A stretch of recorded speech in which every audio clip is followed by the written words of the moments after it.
5,461,014,523. This is how many tons of carbon dioxide is emitted from the United States every single year. Now contemplate how small, how weightless carbon dioxide is, and how much of it would take to produce 5.5 billion tons. That is an unimaginable number. Now, the United States has less than 5% of the world's population, but contributes almost a quarter of the world's air pollution. This air pollution is a direct result of our excessive burning of fossil fuels such as coal and gas. And 85% of the United States energy consumption comes from burning these fossil fuels. Now, recently there's been a growing demand for alternative energy sources that will help reduce our dependence on fossil fuels. Many ideas have been thrown out there and gained huge support, such as solar power, wind power, and geothermal power. These energy sources will be effective in reducing greenhouse gas emissions. However, there's a better source of energy that seems to be overlooked when talking about clean, alternative energy, and that is nuclear energy. Many people seem to shy away from the idea of nuclear power because of many misconceptions about its danger and impracticality.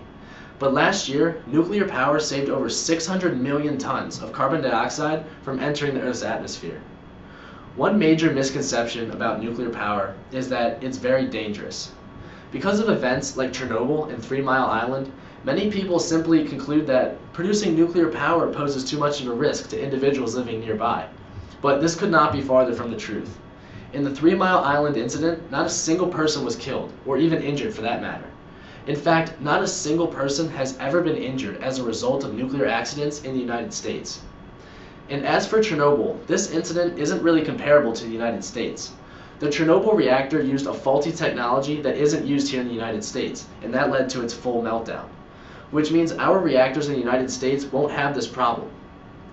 Another misconception about nuclear power is that we won't have enough space to store all of the radioactive waste that comes from producing this energy. In recent years, the technology has been developed that enables us to recycle nuclear waste and turn it into further energy. For example, in France, over a 30-year period of having 80% of their energy come from nuclear power, they're able to store all of their nuclear waste in a single room in southern France. And the final misconception I want to talk about today is that nuclear power is too expensive to implement. This argument is really based off the fact that it costs a lot of money to start up and build the first nuclear reactor. However, once built, nuclear power plants can produce energy at the lowest cost of any energy source on the planet, and also at the lowest cost to consumers. Although it may take a lot of capital to start building these reactors, nuclear power is more practical in the long run. Misconceptions about nuclear energy are preventing this practical and efficient source of energy from seriously entering the conversation about alternative energy. The words like nuclear and radioactive tend to scare people. But if people would take the time to understand the realities of nuclear energy, then maybe nuclear power could become more prevalent in the United States and help sever our dependence on fossil fuels. Thank you.